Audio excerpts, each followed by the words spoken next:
இப்போ உங்களுக்கு தெரியும் சேலத்தில் பேக் பெட்டிங், அதாவது போலியான திருமணம் என்கிற போர்வையில் மாலை இருக்கும், தாலி இருக்கும், மணமேடை இருக்கும், எல்லாம் இருக்கும். அப்புறம் அதே ஹோட்டலில் முதல்வர் அறையும் இருக்கும். இது கேடுகட்ட பொழப்பு இல்லை. இது எப்படி தமிழ்நாடு அரசுகளை அனுமதிக்கிறீங்க? தமிழ்நாட்டில் இதை எதிர்த்து இன்றைக்கு போராடி தமிழ்நாடு அரசின் கவனத்துக்கு கொண்டு சென்று நான் தடுத்து நிறுத்தியிருக்கிறேன். அதேமாதிரி ஏற்கனவே தமிழ்நாட்டு பெண்கள் அழகா, கேரளா பெண்கள் அழகா, இதே விஜய் தொலைக்காட்சி நடத்த முன் வந்த போது அதை நான் தடுத்து நிறுத்தியிருக்கிறேன்.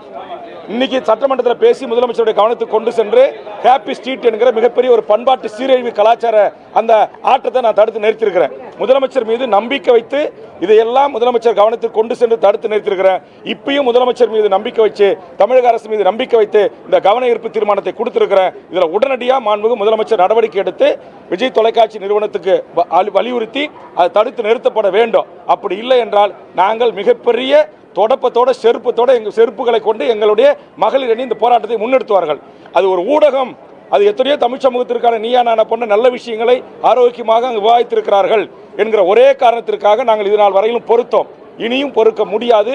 ஒட்டுமொத்தமாக தமிழ்நாட்டு இளைய தலைமுறையை, மாணவர்களை, பள்ளி குழந்தைகளை சீரழிக்கின்ற மோசமான நிகழ்ச்சிகளை தொடர்ந்து நடத்தி கொண்டிருக்கிறது. இதை அனுமதிக்க முடியாது என்கிற அடிப்படையில் இந்த நிகழ்ச்சிக்கு நாங்கள் எங்கள் போராட்டத்தை அறிவித்திருக்கிறோம்.